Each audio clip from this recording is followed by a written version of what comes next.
Willkommen bei Dead Easy. Heute sprechen wir über eine Schweizer Weltpremiere der TV-Forschung. Bei mir ist der CEO der Goldbachpedia, Alex Duphorn. Alex, Weltpremiere in der Schweizer TV-Forschung. Was ist neu? Ja, ganz neu ist, dass wir neben dem bewährten Publikumspanel auch mit Set-Top-Boxen messen. Das sind diese Geräte, die wir hier im Hintergrund sehen, sind verbreitet in der Schweiz. Wie viele Geräte gibt es denn jetzt? Also wir messen 100.000 Geräte von UPC und 100.000 von der Swisscom, die täglich letztendlich zur neuen hybriden Währung beitragen. Diese Daten fließen jetzt neu in diese Messmethode ein. Warum hat man jetzt das geändert? Wir hatten auf der einen Seite eine Herausforderung gehabt, dass es viele Sender und viele Werbeblöcke gab, die man nicht messen konnte, aufgrund eben der eingeschränkten Zahl von Panelisten. Das können wir jetzt aufheben, weil wir letztendlich sehr breit mit 200.000 Set-Top-Box-Daten oder bis zu agieren können.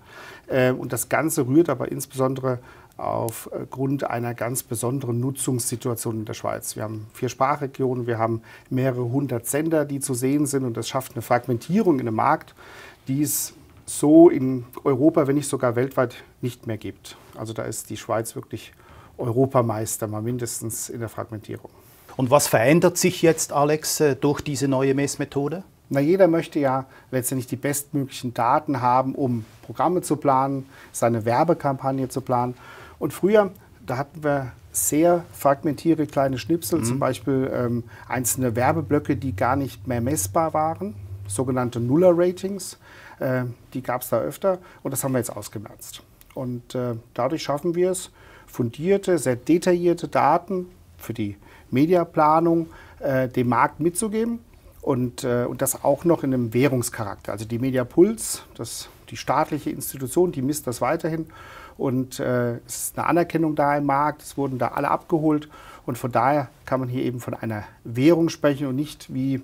Ja, wir haben ja diverse multinationale Konzerne, die ihre eigenen Daten erheben. Sonst hier haben wir wirklich eine Marktwährung etabliert, die sehr im Detail entsprechend für die Zukunft auch neue Medien mit aufnehmen kann, eine Konvergenz schaffen kann im Bewegtbild insgesamt. Alex, viele Marken werden europaweit im Fernsehen. Was macht die Schweiz anders als das Ausland? Im Ausland wird in der Regel das Panel vergrößert, um der fortschreitenden Fragmentierung Herr zu werden. Das ist A, sehr teuer, also wir sind in der Schweiz günstiger, wir haben viel mehr Detaildaten, und letztendlich können wir auch eine Nachhaltigkeit schaffen für neuere, weitere Medien, diese zu erschließen, weil die dann auch über die Methode letztendlich dargestellt werden können. Also Replay-Ads, online oder was auch immer zum Bewegtbildmarkt noch dazukommt in den nächsten Jahren. Alex, du hast es erwähnt, die Reichweite steigt an, weil ihr genauer messen könnt. Was bedeutet das jetzt? Die Reichweite steigt in dem Sinne nicht an, sie wird einfach stabiler. Wir kappen die Schwankungsbreiten heraus, eben auch die Nuller-Ratings und vielleicht die Peaks, und wir haben letztendlich eine nachvollziehbare, stabile Reichweite, auch bei kleinen Reichweiten. Und das ist letztendlich, was passiert. Du schwärmst von dieser neuen Messmethode. Irgendetwas Nachteiliges muss es noch haben. Naja, vielleicht kann man sagen, dass es neu 2 Datenpublikationen gibt. Die eine ist wie gehabt die erste Publikation live, sodass auch die Programmmacher sehen, wie das Programm funktioniert, und auch letztendlich für die Werbeauftraggeber, Geberinnen zu sehen, wie denn die Kampagne im Live gesehen wurde. Aber die zweite Publikation, die ist deutlich später, die wird erst nach 15 bis 18 Tagen sein, weil die gewichtet werden muss.